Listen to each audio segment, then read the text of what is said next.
2019년 5월 12일 어버이 주일 오전에 비설교입니다. 오늘 성경은 신명기 5장 16절입니다. 제목은 내 부모를 공경하라. 너의 부모를 공경하라 하는 것입니다. 16절에 보면 너는 너희 하나님 여호와의 명한 대로 내 부모를 공경하라. 그리하면 너희 하나님 여호와가 네게 준 땅에서 네가 생명이 길고 복을 누리리라고 했습니다. 부모를 공경해야 되는 것은 하나님의 명이라고 했습니다. 임금의 명도 절대 복종해야 되는데 하나님의 명이니 반드시 공경해야 되는 것입니다. 이유를 달 수 없습니다. 공경하라는 것은 효도를 하라는 것인데 의무감에서도 공경해야 되겠지만 내면적으로도 존경해야 된다는 것입니다. 문제는 존경할 만큼 훌륭한 부모도 있겠지만 존경받을 만한 인물이 못 되는 부모도 있습니다. 그런 부모도 공경해야 되는가 하는 것입니다. 부모들 중에는 살인자도 있습니다. 도둑질하는 사람도 있습니다. 괴팍한 성격의 소유자도 있고 알코올 중독자도 있습니다. 또 거지 부모도 있습니다. 병든 부모도 있고 무식한 부모도 있습니다. 이런 부모를 둔 자식들은 존경은 고사하고 부끄러워합니다. 나의 부모님이다 라고 말하지도 못합니다. 우리나라를 팔아먹은 매국노로 불리우는 이완용 씨의 후손들은 이완용 때문에 너무나 큰 피해를 보았기 때문에 그 무덤까지 파헤쳤다고 합니다. 그런데도 이런 부모를 둔 자식들은 그 부모를 공경하고 존경할 수 있겠습니까? 부모로서 자식이 해준 것도 없고 물려준 재산도 없고 손가락질 받게 했는데도 존경하고 효도해야 되는가 하는 것입니다.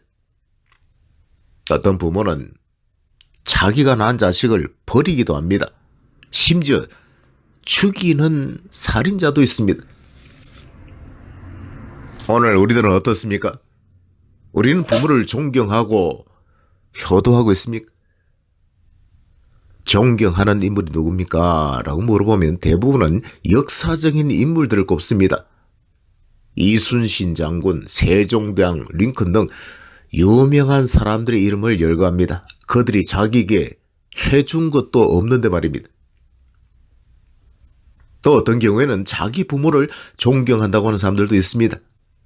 그런데 그들 대다수는 그 부모가 유명세를 타고 있거나 성공한 부모들인 경우가 대반입니다.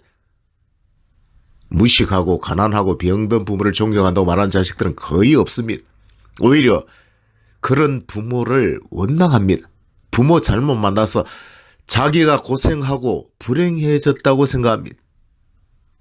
평생을 부모 원망하다가 죽는 자식들도 많습니다. 부모에게 재산도 없고 병들고 나이 많아지면 요양원에 맡깁니다. 아니면 그냥 방치해 둡니다. 그런데 대다수의 부모들은 평범합니다. 20대 80의 비율로 평가한다면 80%는 별 볼 일 없는 지극히 평범한 부모이거나 하류급에 속하는 부모들입니다. 최상위 5%를 제외하고는 95%는 성공한 인물도 아니고 유명하지도 않습니다. 그리고 살아있는 동안에는 청개구리처럼 불순종하고 불효하다가 부모가 죽고 난 후에야 뉘우치는 자식들이 태반입니다. 부모가 죽고 없는데 어떻게 효도한단 말입니까? 하나님은 신명기 5장 16절을 통해서 우리에게 이렇게 명하셨습니다. 네 부모를 공경하라. 네 부모를 공경하라고 말입니다. 그리하면 너희 하나님 여호와가 너에게 준 땅에서 네가 생명이 길고 복을 누리리라 하고 했습니다. 부모 같지 않은 부모는 공경하지 않아도 좋다. 무시해도 좋다. 존경하지 말아라. 효도도 하지 말아라. 라고 하는 말씀은 없습니다.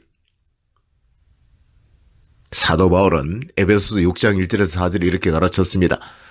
자녀들아, 너희 부모를 주 안에서 순종하라. 이것이 옳으니라.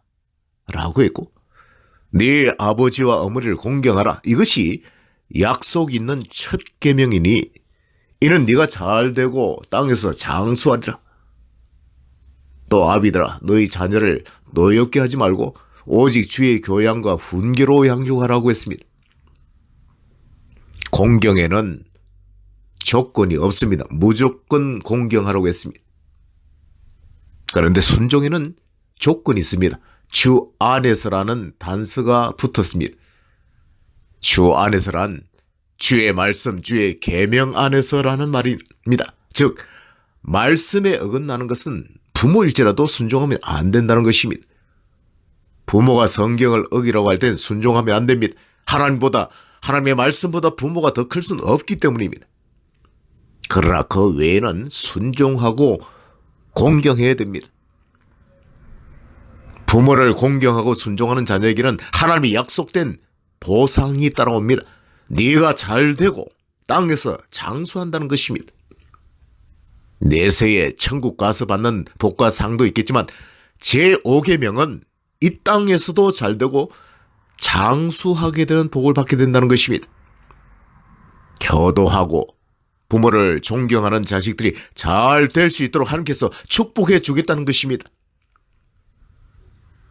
복은 하나님이 주신다고 믿습니까? 정말로 하나님이 복을 주신다고 믿는다면 부모를 공경하고 존경하십시오. 존경할 만한 것이 없다고 생각하지 말고 존경할 수밖에 없는 것들을 찾아보십시오. 부모는 반드시 유명하고 성공해야만 존경하는 그런 대상이 아닙니다. 그런 부모가 몇이나 되겠습니까? 세종대왕, 이순신, 링컨 같은 그런 인물이 얼마나 되겠습니까? 나를 낳아서 길러준 것만으로도 존경하고 사랑해야 됩니다. 부모 입장에서 생각해 본다면 나를 낳고 싶어서 낳은 게 아닐 수도 있습니다. 또 버리고 싶어서 버린 것도 아니고 그럴 만한 사정이 있었을 것입니다. 거지가 되고 싶어서 거지된 부모가 있을까요? 도둑질하고 싶어서 도둑놈 된 부모도 없습니다. 그게 잘했다는 것이 아니고 그 부모의 입장에서 생각해 보면 이해할 수 있다는 것입니다. 자기 자식에게 좋은 부모가 되고 싶고 또 자랑스러운 부모가 되고 싶고 돈 많은 부모, 성공한 부모, 사람들에게 존경받는 부모가 되고 싶지 않은 부모가 어디 있겠습니까? 마태복음 7장 11절을 보면 너희가 악한 자라도 좋은 것으로 자식이 줄 줄 알거든 이라고 했습니다. 악한 사람도 자기 자식에게는 좋은 것을 주고 싶어하는 마음이 다 있다는 것입니다.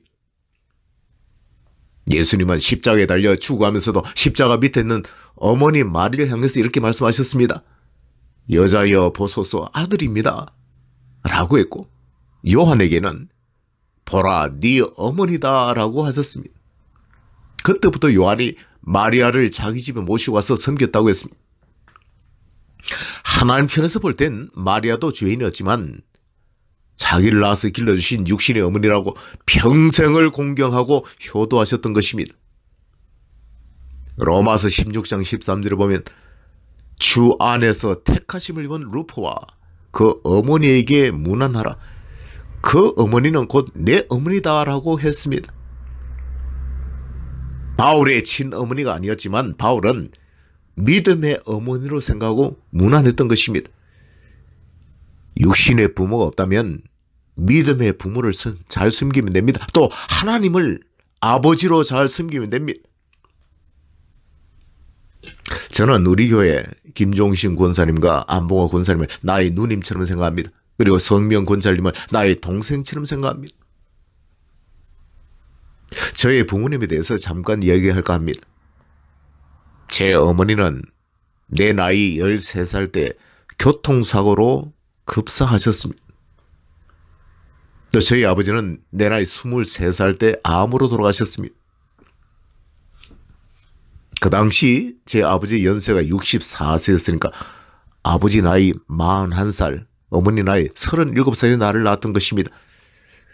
그런데 큰 누님의 나이가 올해 85세가 되었으니 나보다 20살이 많습니다.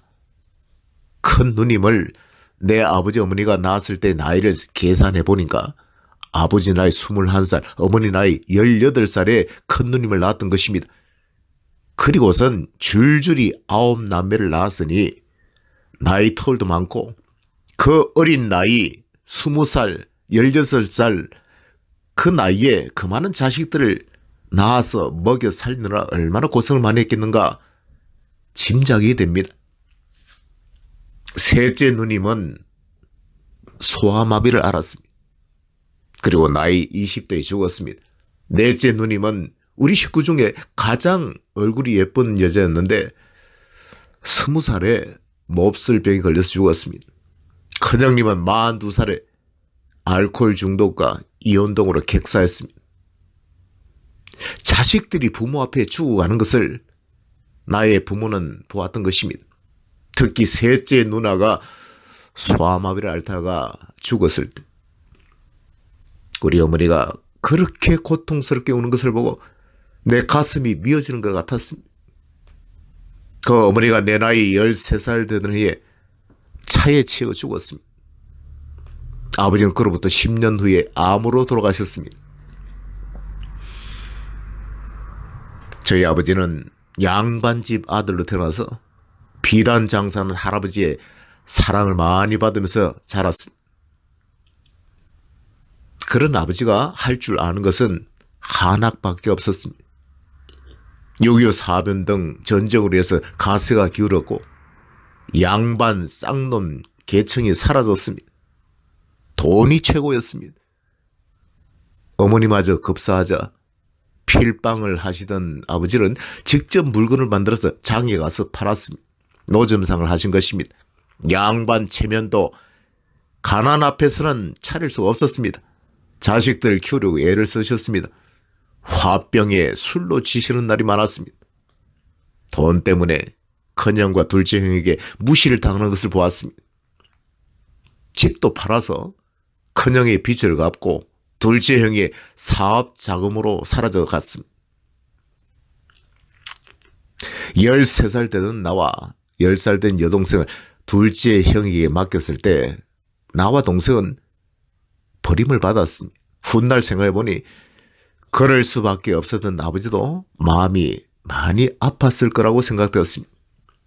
내 나이 19살 때 저는 장티푸스를 앓았습니다. 그때는 죽는 줄 알았습니다. 그때 아버지는 학질처럼 떨고 있는 나를 위해서 애를 태우고 어찌할 바를 몰라 했었습니다. 제가 제대를 하면 나와 함께 살고 싶어 하던 아버지는 제가 제대하기 2달 전에 세상을 떠나가셨습니다.